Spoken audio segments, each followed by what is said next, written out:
Welcome to another video in our 30-part Secrets of a Wealth Mindset series. This is part 3. And in today's video, we'll stop to consider your financial IQ. We're calling it Financial IQ, assessing what you know about money. We all know what an IQ is, our intelligence quotient. Our IQ is a number that reflects our intelligence, ranging from a deficit to genius levels. Similar to an IQ, our EQ, or emotional quotient, measures our range of emotional genius. Your money IQ measures your knowledge about money, how it works, and how it's managed. Your IQ, EQ, and money IQ don't have to be static. They can move from barely there to right off the charts.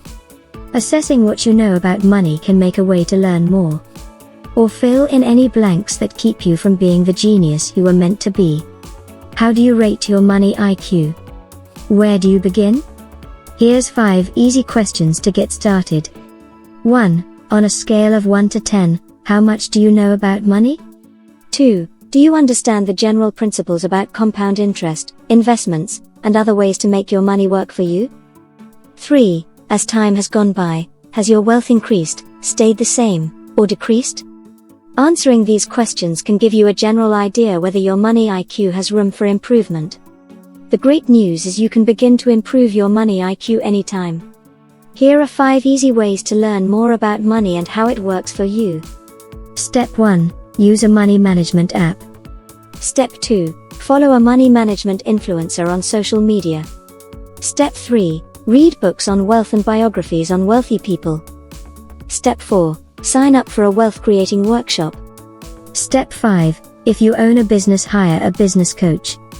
And for goodness sakes, discover how marketing works. In today's world, learning and expanding your IQ is easier than ever. There are many ways to take in new information and increase your knowledge base. Find the right delivery system for the way you prefer to learn. Don't be intimidated by what you don't know. Learning anything new can seem overwhelming, until you get to know the concepts and the lingo. Before you know it, your money IQ will be genius level, and your wealth will be obvious. Continued in part 4.